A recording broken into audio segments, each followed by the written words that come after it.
Sobrang sarap ng cakes, pastries ng Hizons.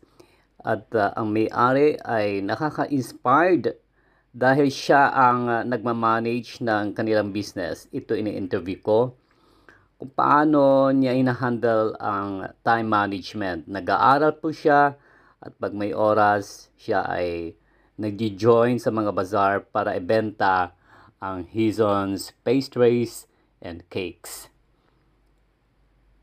Mabait at inspiring kasi nag-aaral, tumutulong sa magulang, hindi siya burden ng magulang. Sana all, sana lahat ng bata, sana all. Thank you, Carl, for the time. Ito po ay para lang sa vlog, wala pang interview for print media. Soon, inshallah. Ang Hizons ay matatagpuan sa lahat ng mga bazaars sa Metro Manila.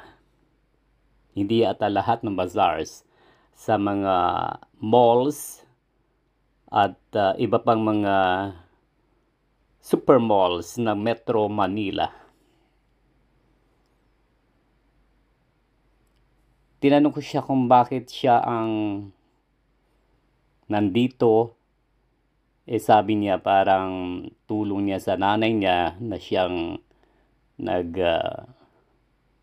umpisa ng business.